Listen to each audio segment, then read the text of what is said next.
റഷ്യയുടെ nuclear doctrine. ഞാൻ ചില ദിവസങ്ങൾക്ക് മുൻപ് ഒരു വീഡിയോയിൽ നിങ്ങളോടൊരു കാര്യം ചോദിച്ചിരുന്നു. റഷ്യയുടെ ന്യൂക്ലിയർ ഡോക്ട്രിനെ കുറിച്ച് പ്രത്യേക ഒരു വീഡിയോ വേണോ എന്ന്. കാരണം പാശ്ചാത്യ രാജ്യങ്ങളായാലും അല്ലെങ്കിൽ നമ്മൾ പറയുന്ന ഒരുപാട് പേർ പറയുന്ന ഒരു കാര്യം, റഷ്യയുടെ ന്യൂക്ലിയർ ഡോക്ട്രിനിൽ ഇങ്ങനെയുള്ള ചില കാര്യങ്ങൾ അവർ മാറ്റിയിട്ടുണ്ട് എന്ന്. എന്നാൽ 2020 പുടിൻ സൈൻ ചെയ്ത, അവർ അപ്രൂവൽ ചെയ്ത ഡോക്യുമെന്റ്സ് ഒന്നും ആരും അധികം ചർച്ച ചെയ്തിട്ടൊന്നുമില്ല. എങ്കിലും എല്ലാവരും പറയുന്ന ഒരു കാര്യം, ഇത് ചെയ്താൽ റഷ്യ ആണവ ആക്രമണം നടത്തും, ഇത് ചെയ്താൽ റഷ്യ വെസ്റ്റിനെതിരെ അല്ലെങ്കിൽ ഉക്രൈനെതിരെ അവരുടെ ആണവായുധം ഉപയോഗിക്കും എന്നൊക്കെ പലരും പറയുന്നുണ്ട്. എന്നാൽ സത്യത്തിൽ അതിലെന്താണ് പറഞ്ഞിട്ടുള്ളത്? ഈ ന്യൂക്ലിയർ ഡോക്ട്രിൻ എന്താണ്? അതും 2020 അവരുടെ ന്യൂക്ലിയർ ഡോക്ട്രിനിൽ ചില മാറ്റങ്ങൾ വരുത്തിയിട്ടുണ്ട് എന്ന് ഒരുപാട് പേർ പറയുന്നു. അതെല്ലാം സത്യമാണോ? യഥാർത്ഥത്തിൽ ന്യൂക്ലിയർ ഡോക്ട്രിനിൽ എന്താണ് പരാമർശിക്കുന്നത്?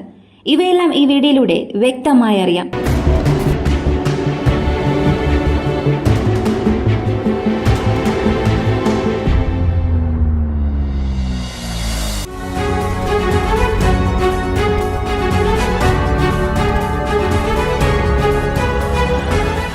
ഇത് റഷ്യാസ് ന്യൂക്ലിയർ ഡോക്ട്രിൻ. ഒന്നാമതായി, എന്താണ് ന്യൂക്ലിയർ ഡോക്ട്രിൻ? അതിന്റെ ആവശ്യകത എന്താണ്?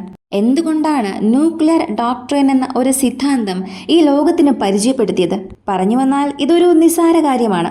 ആണവായുധം സൃഷ്ടിക്കുന്നതിന് മുൻപ് ഈ ലോകത്തിന്റെ അവസ്ഥ, ഈ ലോകത്തിൽ നടക്കുന്ന യുദ്ധങ്ങളുടെ തീരുമാനങ്ങൾ എന്നത് തികച്ചും വ്യത്യസ്തമായിരുന്നു. എന്നാൽ ആണവായുധം കണ്ടുപിടിച്ചതിന് ശേഷം ഈ ലോകത്തിൽ നടക്കുന്ന എല്ലാ യുദ്ധങ്ങളും ഒരായുധം വഴി മാറ്റാൻ കഴിയുമെന്നുണ്ടെങ്കിൽ അത്തരം ഒരായുധം സൃഷ്ടിക്കണം.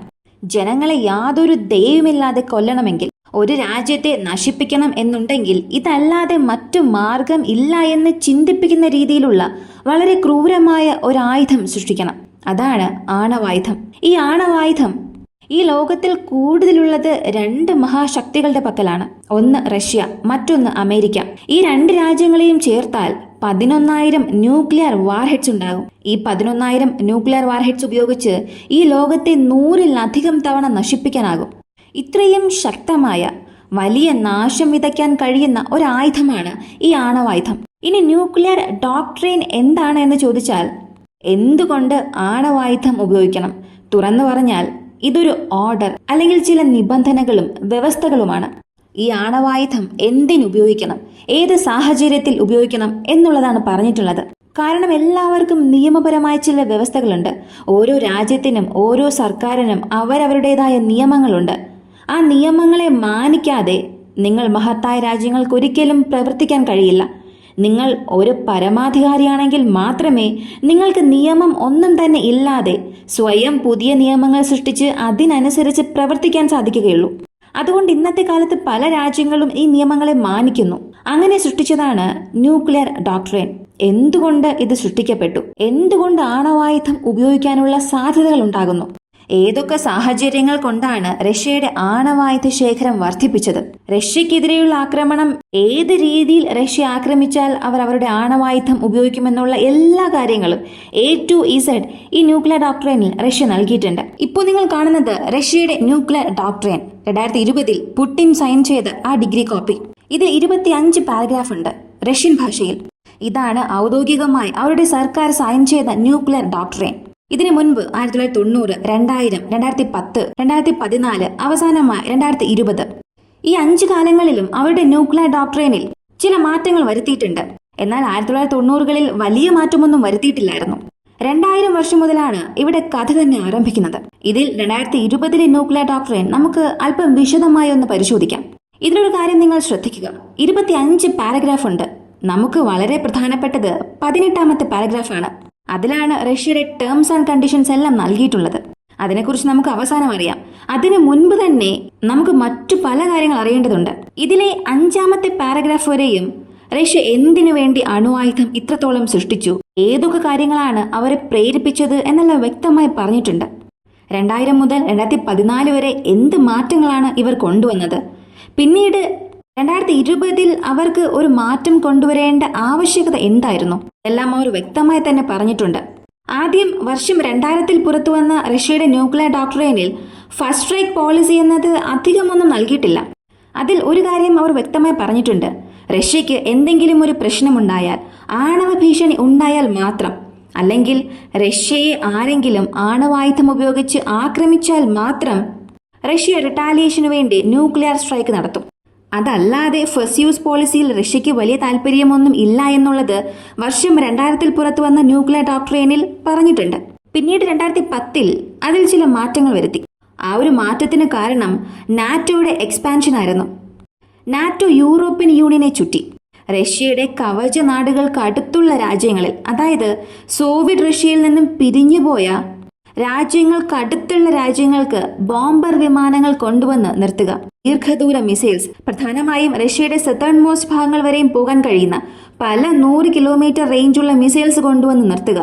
അല്ലെങ്കിൽ ഇന്റർ കോണ്ടിനെന്റൽ ബാലിസ്റ്റിക് മിസൈൽസ് കൊണ്ടുവന്ന് UK, ഫ്രാൻസ് പോലുള്ള നാടുകളിൽ ഷോക്കേസ് ചെയ്യുക. ഇങ്ങനെ പ്രധാനപ്പെട്ട ചില തീരുമാനങ്ങൾ അവർ എടുത്തു. 2010 ഇത് കാരണമായി കാണിച്ച് റഷ്യയുടെ ന്യൂക്ലിയർ പോളിസിയിൽ ഒരു മാറ്റം വരുത്തുന്നു. റഷ്യയ്ക്ക് നേരെ ഇന്റർ കോണ്ടിനെന്റൽ ബാലിസ്റ്റിക് മിസൈൽ പ്രയോഗിച്ചാൽ, വേറൊരു രാജ്യത്തിനു വേണ്ടി ഒരു രാജ്യം ഇത് ഉപയോഗിച്ചാൽ, അതായത് ഇപ്പോൾ അമേരിക്കയുടെ ആയുധം UK കൊണ്ടുവരികയും UK വെച്ച് റഷ്യക്കെതിരെ അത് പ്രയോഗിച്ചാൽ ഈ 2 രാജ്യങ്ങളെയും ഞങ്ങൾ ആക്രമിക്കും. കാരണം റഷ്യയ്ക്ക് നേരെ ഒരു ഭീഷണി മുഴക്കാൻ ഈ 2 രാജ്യങ്ങളുമുണ്ട്. റഷ്യയ്ക്ക് ഈ 2 രാജ്യങ്ങൾ കാരണവും പ്രശ്നം ഉള്ളതുകൊണ്ട് ഈ 2ഉം ഞങ്ങളുടെ ടാർഗറ്റായി മാറുമെന്നുള്ള വളരെ പ്രധാനപ്പെട്ട ഒരു മാറ്റം അവരുടെ പോളിസിയിൽ ഉണ്ടാക്കുന്നു. അതിനുശേഷം 2014 റഷ്യയുടെ ഫസ്റ്റ് സ്ട്രൈക്ക് നയം തന്നെ മുഴുവനായി മാറ്റാൻ തുടങ്ങി. 2 പ്രധാനപ്പെട്ട മാറ്റങ്ങളായിരുന്നു 2014 കൊണ്ടുവന്നത്. ഒന്നാമത്തേത്, ആദ്യമായി ആണവായുധം ഉപയോഗിക്കുന്നത്, ന്യൂക്ലിയർ ഫസ്റ്റ് സ്ട്രൈക്ക് പോളിസി. രണ്ടാമത്തെ കാര്യം, കൺവെൻഷണൽ ആയുധം ഉപയോഗിച്ച് റഷ്യയ്ക്ക് ഒരു ഭീഷണി ഉണ്ടാവുകയാണെങ്കിൽ റഷ്യയിൽ കൺവെൻഷണൽ വെപ്പൺ ഉപയോഗിച്ച് അളവിൽ കൂടുതൽ ആക്രമണം നടത്തുകയാണെങ്കിൽ അപ്പോഴും റഷ്യയുടെ ന്യൂക്ലിയർ സ്ട്രൈക്ക് എന്നത് അവിടെ ഒഴിവാക്കാനാകില്ല. ഫസ്റ്റ് സ്ട്രൈക്ക് ചെയ്യാൻ പോലും റഷ്യ മടിക്കില്ല. അതിലും പ്രധാനമായി അവർ ഒരു കാര്യം ചൂണ്ടിക്കാണിച്ചിട്ടുണ്ട്. അത് പാരഗ്രാഫ് 9 ആണ്. റഷ്യയുടെ കൺവെൻഷണൽ ഫോഴ്സസ് അവരെ കൊണ്ട് തടയാൻ കഴിയാത്ത രീതിയിൽ അല്ലെങ്കിൽ അവരെ പരാജയപ്പെടുത്തുന്ന രീതിയിൽ ഒരാക്രമണം റഷ്യയ്ക്ക് നേരെ നടക്കുകയാണെങ്കിൽ അതും റഷ്യയുടെ ന്യൂക്ലിയർ വാറിനെ ട്രിഗർ ചെയ്യുമെന്ന് ഒരു വിശദീകരണം നൽകി. ഇങ്ങനെ ഒരു പോയിന്റ് എന്തുകൊണ്ട് അവർ ചേർക്കണം? ഇത് സംബന്ധിക്കുന്ന രീതിയിൽ എന്തെങ്കിലും സംഭവങ്ങൾ നടന്നിട്ടുണ്ടോ എന്ന് ചോദിച്ചാൽ 2014 മുൻപ് മിക്ക ആയുധങ്ങളും, അമേരിക്കയുടെ ആണവായുധമൊന്നും യൂറോപ്യൻ യൂണിയൻ ഇല്ലായിരുന്നു. എന്നാൽ 2013 ഒരു സുപ്രധാന തീരുമാനം അവരെടുത്തു. യൂറോപ്യൻ യൂണിയനിൽ നാറ്റോ അംഗീകരിച്ച പല രാജ്യങ്ങളിൽ അമേരിക്ക അവരുടെ ആണവായുധങ്ങൾ കൊണ്ടുവന്ന് വയ്ക്കുന്നു. അവരുടെ മറ്റു പല ആയുധങ്ങളും കൊണ്ടുവന്ന് വയ്ക്കുന്നു. പോളണ്ടിൽ ഒരു 4-5 മിസൈൽസ് നിർത്തണമെന്നുള്ള ആദ്യത്തെ പ്രഖ്യാപനം അവർ നടത്തി. ഉടനെ ക്രീമിയയിൽ ഒരു പ്രശ്നമുണ്ടായി. ഉക്രൈനിൽ തന്നെ ഒരു വിപ്ലവം ഉണ്ടായി. ഇങ്ങനെ എല്ലാം ചേർത്ത് വെച്ച് 2014 പാശ്ചാത്യ നിർമ്മിത ആയുധങ്ങൾ, ന്യൂക്ലിയർ വെപ്പൺസ് റഷ്യയുടെ ഗേറ്റിലേക്ക് തന്നെ എത്തി. പോളണ്ട് വരെയും വരേണ്ട പദ്ധതിയിലായിരുന്നു. അങ്ങനെയുള്ള ഭീഷണി കൈകാര്യം ചെയ്യാൻ ഞങ്ങളുടെ ന്യൂക്ലിയർ ഡോക്ട്രൈനിൽ പ്രധാനപ്പെട്ട മാറ്റങ്ങൾ വരുത്തണം, കൺവെൻഷണൽ ആയുധത്തിൽ ചില മാറ്റങ്ങൾ വരുത്തണമെന്ന് കരുതുകയും 2014 അവർ ഒരു സുപ്രധാന തീരുമാനമെടുത്തു. ഇങ്ങനെ 6 വർഷത്തിന് ശേഷം 2020 വീണ്ടും ന്യൂക്ലിയർ ഡോക്ട്രൈനിൽ ഒരു വലിയ മാറ്റം കൊണ്ടുവരുന്നു. അതായത് അവസാനത്തെ 3 തവണയും വരുത്താത്ത ചില മാറ്റങ്ങളായിരുന്നു ഇത്തവണ കൊണ്ടുവന്നത്. 2020 അവർ നൽകിയ പ്രധാനപ്പെട്ട ഒരു വ്യവസ്ഥ MED, മ്യൂച്വൽ അഷ്വർഡ് ഡിസ്ട്രക്ഷൻ. ഇതും റഷ്യ അതിൽ ചേർത്തിട്ടുണ്ട്. ഇതിനു മുൻപ് അവരുടെ ഡോക്ട്രൈനിൽ പറഞ്ഞിട്ടുണ്ടായിരുന്നത്, റഷ്യയ്ക്ക് നേരെ ഒരു കൺവെൻഷണൽ വെപ്പൺ ഉപയോഗിച്ച് ആക്രമണം നടത്തിയാൽ അല്ലെങ്കിൽ ന്യൂക്ലിയർ ആംഡ് സ്റ്റേറ്റിൽ നിന്നും ഒരു ആക്രമണം നടത്തിയാൽ ആണവായുധം ഉപയോഗിക്കേണ്ട ഒരു സാധ്യത വരുമെന്ന് പറഞ്ഞിരുന്നു. അവയെല്ലാം 2020 അവർ മാറ്റി. 2010, 2014, 2020 ഈ 3 വർഷം എടുത്താൽ അവരുടെ ഡോക്ട്രൈനിൽ വരുത്തിയ പ്രധാനപ്പെട്ട മാറ്റങ്ങൾ ഇവയൊക്കെയാണ്. ഇപ്പോൾ റഷ്യയ്ക്കും ഉക്രൈനും ഇടയിൽ ഒരു പ്രശ്നം നടക്കുന്നു. ഉക്രൈന് പകരം റഷ്യയ്ക്കും റൊമാനിയയ്ക്കും ഇടയിൽ ഒരു യുദ്ധമുണ്ടാകുന്നു. ആ ഒരു യുദ്ധത്തിൽ റൊമാനിയ കൺവെൻഷണൽ ആയുധം ഉപയോഗിച്ച് റഷ്യൻ സൈന്യത്തെ തിരിച്ചടിക്കാൻ കഴിയാത്ത വിധം ആക്രമിക്കുന്നു. ഒരുപാട് തെർമോബാരിക് വെപ്പൺസ് അല്ലെങ്കിൽ ഒരുപാട് കെമിക്കൽ വെപ്പൺസ് ഉപയോഗിച്ച്, ഇവയെല്ലാം നോൺ ന്യൂക്ലിയർ വെപ്പൺസ് ആണ്. ഇങ്ങനെയുള്ള ആയുധങ്ങൾ ഉപയോഗിച്ച് റഷ്യയുടെ കൺവെൻഷണൽ ഫോഴ്സസിനെ തിരിച്ചടിക്കാനാകാത്ത വിധമുള്ള ഒരു ആക്രമണം നടത്തുന്നു. ഈ സാഹചര്യത്തിൽ റഷ്യ തോൽക്കാനുള്ള ഒരു സാധ്യതയുണ്ട്. ആ സമയത്ത് റഷ്യയ്ക്ക് ആണവായുധം ഉപയോഗിക്കാം. ഇത് ഒന്നാമത്തെ കാര്യം. രണ്ടാമതായി, ആണവായുധ രാഷ്ട്രം. ആണവായുധം ഉള്ള ഒരു രാജ്യം റഷ്യയെ നശിപ്പിക്കാനായി മറ്റ് രാജ്യങ്ങൾക്ക് അവരുടെ സാങ്കേതിക വിദ്യ ഉപയോഗിച്ചുകൊണ്ടുള്ള ആയുധങ്ങൾ നൽകുകയും അതുപയോഗിച്ച് റഷ്യ ആക്രമിക്കാനുള്ള ഒരു അനുവാദം നൽകുകയും ചെയ്താൽ അപ്പോഴും റഷ്യ ന്യൂക്ലിയർ സ്ട്രൈക്ക് നടത്തും. ഇപ്പോൾ നടന്നുകൊണ്ടിരിക്കുന്ന പ്രശ്നങ്ങളുമായി ഇവ മാച്ച് ആയാൽ പോലും ആണവശേഷിയുള്ള മിസൈലുകൾ റഷ്യയ്ക്ക് നേരെ ആക്രമിക്കരുത് എന്നാണ് പറഞ്ഞിട്ടുള്ളത്. എന്നാൽ ഇപ്പോ പുടിന്റെ അവസാനമായി വന്ന ഒരു മുന്നറിയിപ്പ്, ഞങ്ങൾ 2020 ശേഷം വലിയ മാറ്റങ്ങളൊന്നും വരുത്തിയില്ല, എന്നാൽ 2024 ചില പ്രധാനപ്പെട്ട മാറ്റങ്ങൾ വരുത്തേണ്ടതുണ്ട്. അതായത് മുൻപ് പറഞ്ഞിരുന്നത് കൺവെൻഷണൽ വെപ്പൺസ് അല്ലെങ്കിൽ ലോങ് റേഞ്ച് വെപ്പൺസ് ഉപയോഗിച്ച് റഷ്യയുടെ ടാർഗറ്റ്സിനെ ആരെങ്കിലും ആക്രമിച്ചാൽ ആ സമയത്ത് പോലും ഞങ്ങൾ ഞങ്ങളുടെ ന്യൂക്ലിയർ റെസ്പോൺസ് നൽകാനുള്ള സാധ്യതയുണ്ടെന്ന് പറഞ്ഞിരുന്നു. എന്നാൽ ഇപ്പോൾ 2024 അവർ മാറ്റുകയാണെങ്കിൽ ആ ന്യൂക്ലിയർ ക്യാപ്പബിൾ മിസൈൽസിന് പകരം ലോങ് റേഞ്ച് മിസൈൽസ് റഷ്യയുടെ ടെറിട്ടറിക്കുള്ളിൽ ഉപയോഗിച്ചാൽ അത് റഷ്യയുടെ ന്യൂക്ലിയർ വാറിനെ ട്രിഗർ ചെയ്യുന്നതിന് തുല്യമാണ് എന്ന മറ്റൊരു പോയിന്റും അവർ ചേർക്കും. ഇപ്പോ ഈ പ്രധാനപ്പെട്ട വ്യവസ്ഥകൾ 2024 മാറ്റി. ഒന്നാമത്തേത്, റഷ്യയുടെ സൈന്യം ഒരു യുദ്ധത്തിൽ തോൽക്കേണ്ട ഒരു സാഹചര്യം വന്നാൽ ഫസ്റ്റ് സ്ട്രൈക്ക് ചെയ്യാനുള്ള അനുവാദവും സ്ട്രാറ്റജിക് കമാൻഡ് ഫോഴ്സസിന് റഷ്യ നൽകും. അതുപോലെ ആണവശേഷിയുള്ള മിസൈൽസ് അല്ലെങ്കിൽ സാങ്കേതിക വിദ്യ റഷ്യയുടെ ശത്രുവിന് നൽകുകയും അത് റഷ്യയ്ക്ക് നേരെ ആ രാജ്യം ഉപയോഗിച്ചാലും ആ സമയത്തും റഷ്യയുടെ ന്യൂക്ലിയർ സ്ട്രൈക്ക് നടത്തും എന്ന് പറഞ്ഞിട്ടുണ്ട്. ഈ ന്യൂക്ലിയർ ഡോക്ട്രൈനിൽ പാരഗ്രാഫ് 10 ഒരു കാര്യം വ്യക്തമായി അവർ പറഞ്ഞിട്ടുണ്ട്. അതായത് റഷ്യക്കെതിരെ ഈ രാജ്യങ്ങൾ എന്തെങ്കിലും ഒരു ആക്രമണം നടത്തിയാൽ അല്ലെങ്കിൽ അതുവഴി റഷ്യയുടെ ന്യൂക്ലിയർ വാർ ട്രിഗർ ആയാൽ അത് എത്രത്തോളം നാശത്തിന് കാരണമാകുമെന്നുള്ളതും വ്യക്തമാക്കി.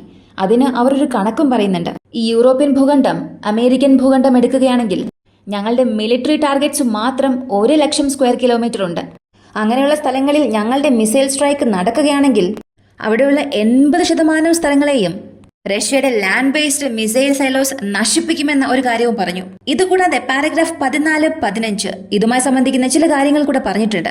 ഒരുപക്ഷെ നാളെ ആണവായുധം ഉണ്ടാവുകയാണെങ്കിൽ ഈ രണ്ട് രാജ്യങ്ങൾക്കും റഷ്യയ്ക്ക് എത്രത്തോളം നാശമാണ് ഉണ്ടാകുന്നത് അതേ നാശം തന്നെ റഷ്യയ്ക്ക് എതിരെ നിൽക്കുന്ന രാജ്യത്തിനും ഉണ്ടാവും. കാരണം റഷ്യയുടെ ന്യൂക്ലിയർ ഡോക്ട്രിനെ സംബന്ധിച്ച് അവർ ഫസ്റ്റ് സ്ട്രൈക്കും നടത്തും, അല്ലെങ്കിൽ ഒരു സെക്കൻഡ് സ്ട്രൈക്ക്, റിട്ടാലിയേഷൻ സ്ട്രൈക്കും നടത്തും. അവരുടെ റിട്ടാലിയേഷൻ സ്ട്രൈക്കിനെ സംബന്ധിച്ച് റഷ്യയ്ക്ക് സങ്കല്പിക്കാനാകാത്ത വിധം മിസൈൽ പവർ ഉള്ളവരാണ്. അമേരിക്കയ്ക്ക് എങ്ങനെയാണോ ന്യൂക്ലിയർ പവേർഡ് സബ്മറൈൻ അല്ലെങ്കിൽ അമേരിക്കയുടെ ന്യൂക്ലിയർ സബ്മറൈൻ ഫ്ലീറ്റ് എത്രത്തോളം വലിയ ഒരു നേട്ടം അവർക്ക് നൽകുന്നത്, അതുപോലെ തന്നെയാണ് റഷ്യയ്ക്ക് ഈ സൈബീരിയൻ കാടുകളിൽ ഒരുപാട് അണ്ടർഗ്രൗണ്ട് മിസൈൽ സൈലോസ് ഉണ്ട്. അതുപോലെ തന്നെ കൂടുതൽ സബ്മറൈൻസ് ഉപയോഗിക്കുന്ന രാജ്യങ്ങളുടെ പട്ടികയിൽ റഷ്യയ്ക്ക് ഒരു പ്രധാന സ്ഥാനമുണ്ട്. ഇവ രണ്ടും ചേർന്ന് റഷ്യയുടെ സെക്കൻഡ് സ്ട്രൈക്ക് കപ്പാസിറ്റി വർദ്ധിപ്പിക്കും. ഇതിൽ സബ്മറൈൻ ഫ്ലീറ്റും ലാൻഡ് ബേസ്ഡ് സൈലോസുമാണ് കൂടുതലായും അവർ സംസാരിച്ചിട്ടുള്ളത്. ഇവ എത്രത്തോളം ഈ രണ്ട് രാജ്യങ്ങൾക്കും ഒരു നാശം വരുത്തും. അപ്പോൾ റഷ്യ ആക്രമിക്കുകയാണെങ്കിൽ ഇത്രത്തോളം വലിയ പ്രത്യാഘാതങ്ങൾ ഈ രണ്ട് രാജ്യങ്ങൾക്കും വരുമെന്ന ഒരു കാര്യം കൂടെ അവർ കൂട്ടിച്ചേർത്തു.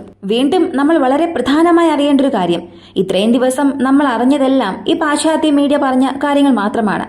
പക്ഷെ അതല്ലാതെ സത്യം അറിയണമെങ്കിൽ റഷ്യയുടെ ന്യൂക്ലിയർ ഡോക്ട്രൈനിൽ എന്തെല്ലാം കണ്ടീഷൻസ് കൊടുത്തിട്ടുണ്ട്.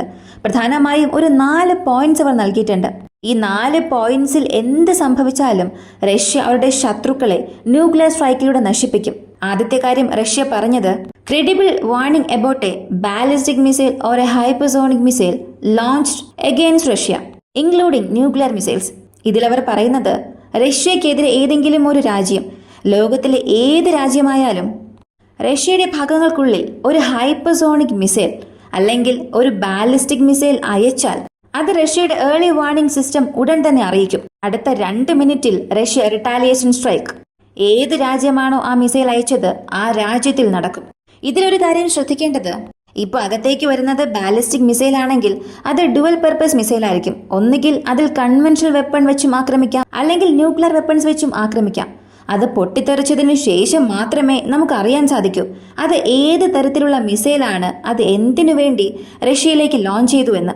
2014 മുൻപ് വരെയും റഷ്യ ഈ ഒരു പോയിന്റ് അവരുടെ ന്യൂക്ലിയർ ഡോക്ട്രൈനിൽ ചേർത്തിട്ടില്ലായിരുന്നു. എന്നാൽ 2022 ഇതൊരു പ്രധാനപ്പെട്ട പോയിന്റായി ചേർത്തു. റഷ്യയുടെ എയർ സ്പേസിനുള്ളിൽ ഏതെങ്കിലും ഒരു മിസൈൽ കടക്കുന്നതിന് മുൻപ് തന്നെ ആ മിസൈൽ അയച്ച രാജ്യം ആണവായുധത്താൽ നശിപ്പിക്കപ്പെടുമെന്ന ഒരു വലിയ ഭീഷണി റഷ്യ നൽകി. ഇതിൽ ഒരുപാട് പേർക്ക് ഒരു സംശയം വരാം, അകത്തേക്ക് വരുന്ന ഹൈപ്പർസോണിക് മിസൈൽ ആണെങ്കിൽ അതിനെ അത്രത്തോളം പെട്ടെന്ന് കണ്ടുപിടിക്കാൻ സാധിക്കില്ല. അവസാന ഒരു 4-5 മിനിറ്റിൽ മാത്രം, അതും അവരുടെ വ്യോമാതിർത്തിയിൽ പ്രവേശിച്ചതിന് ശേഷം മാത്രമേ അറിയാൻ സാധിക്കൂ. അങ്ങനെയുള്ള സമയത്ത് റഷ്യയെ കൊണ്ട് റിട്ടാലിയേഷൻ സ്ട്രൈക്ക് ചെയ്യാൻ സാധിക്കുമോ എന്ന് ചോദിച്ചാൽ അത്തരമൊരു സമയത്ത് റഷ്യയുടെ സബ്മറൈൻ ഫ്ലീറ്റ് ലോകത്തിലെ എല്ലാ ഭാഗങ്ങളിലുമുണ്ട്. അമേരിക്കയ്ക്കടുത്തുണ്ടായിരിക്കും, റഷ്യയ്ക്കടുത്തുണ്ടായിരിക്കും, യൂറോപ്പിനടുത്തുണ്ടായിരിക്കും, എന്തിന് ഇന്ത്യക്ക് സമീപമുണ്ട്. അപ്പോൾ ആ മിസൈൽ അയച്ചത് ഏത് രാജ്യമായാലും അവരെ ഞങ്ങൾ തിരിച്ചടിക്കാൻ തയ്യാറായിരിക്കും. ഇതാണ് ആദ്യത്തെ കാര്യം. അകത്തേക്ക് ഒരു മിസൈൽ വരുന്നു എന്ന് അറിഞ്ഞാൽ തന്നെ അതിന് മുൻപ് ആ മിസൈൽ അയച്ച രാജ്യത്തെ ആക്രമിക്കുക. രണ്ടാമത്തെ കാര്യം, nuclear strike against Russia or its allies. റഷ്യയുടെ സൗഹൃദ നാടുകൾ അല്ലെങ്കിൽ റഷ്യയുടെ പ്രദേശങ്ങളിൽ ഏതെങ്കിലും ഒരു സ്ഥലത്ത് ഈ ആണവായുധം വന്ന് പൊട്ടിത്തെറിച്ചാൽ ശ്രദ്ധിക്കേണ്ടത്, ആദ്യത്തെ കണ്ടീഷനിൽ അകത്തേക്ക് വന്നാൽ തന്നെ ആക്രമിക്കുക. ഒരുപക്ഷെ അകത്തേക്ക് വന്നത് മിസ്സായി അല്ലെങ്കിൽ ഏർലി വാർണിംഗ് റേഡാർ സിസ്റ്റം അത് കണ്ടുപിടിക്കാൻ കഴിയാതെ വന്നാൽ രണ്ടാമത്തെ കണ്ടീഷനിൽ അത് റഷ്യയിൽ വീണ് പൊട്ടിത്തെറിക്കും. അങ്ങനെ പൊട്ടിത്തെറിച്ചാൽ റഷ്യയുടെ റിട്ടാലിയേഷൻ ഫോഴ്സസിൽ നിന്ന് റഷ്യക്കെതിരെ മിസൈൽ അയച്ച രാജ്യത്തിൽ ഉടൻ തന്നെ അവരുടെ ന്യൂക്ലിയർ മിസൈൽസ് ലോഞ്ച് ചെയ്ത് റിട്ടാലിയേഷൻ നടത്തും. ഇതിൽ അവരുടെ സൗഹൃദ നാടുകളെയും ഉൾപ്പെടുത്തിയിട്ടുള്ളത് റഷ്യയ്ക്ക് ഒരു വലിയ നേട്ടമാണ്. കാരണം ഇപ്പോൾ റഷ്യയ്ക്ക് പ്രധാനപ്പെട്ട തന്ത്രപരമായ പങ്കാളികളൊന്നും ഇല്ല. എങ്കിലും അവർക്ക് ബെലറസ് ഉണ്ട്. ഒരുപക്ഷെ നാളെ ഒരു ആണവായുധം ബെലറസിന് നേരെ നടത്തിയാൽ അല്ലെങ്കിൽ മറ്റേതെങ്കിലും പ്രധാനപ്പെട്ട ആക്രമണം നടത്തുകയാണെങ്കിൽ ആ സ്ഥലത്ത് ബെലറസിനെ പ്രതിരോധിക്കാനും റഷ്യ അവരുടെ ആണവായുധം ഉപയോഗിക്കും. മൂന്നാമത്തെ കാര്യം വളരെ പ്രധാനപ്പെട്ട കാര്യം. കാരണം ആദ്യത്തെ രണ്ട് കണ്ടീഷനിലും ഒരു യുദ്ധ സാഹചര്യം വരികയാണെങ്കിൽ അവരവരുടെ ന്യൂക്ലിയർ സ്ട്രൈക്ക് ഇങ്ങനെ ചെയ്യും എന്ന് പറയാം. എന്നാൽ മൂന്നാമത്തെ കണ്ടീഷനിൽ റഷ്യയുടെ സൈനിക ലക്ഷ്യങ്ങൾ, റഷ്യയുടെ പ്രതിരോധ ഘടനകൾ, റഷ്യയുടെ പൊതുയോഗങ്ങൾ, അത്തരം സ്ഥലങ്ങളിൽ ഒരു കൺവെൻഷണൽ ആയുധം ഉപയോഗിച്ച് ആക്രമിച്ചാൽ, അതിൽ റഷ്യയുടെ ജനങ്ങൾ കൂടുതൽ കൊല്ലപ്പെട്ടാൽ അല്ലെങ്കിൽ റഷ്യയുടെ ഒരു കമാൻഡ് സെന്റർ ആക്രമിച്ചാൽ, അപ്പോഴും പ്രതികാരത്തിനായി കൺവെൻഷണൽ വെപ്പൺ ഉപയോഗിക്കുന്നതിന് പകരം റഷ്യ ആണവായുധം ഉപയോഗിച്ച് ഒരു റിട്ടാലിയേഷൻ നടത്താം. അടുത്ത നാലാമത്തെ കാര്യം, എക്സിസ്റ്റൻസ് ത്രെറ്റ് ടു റഷ്യ.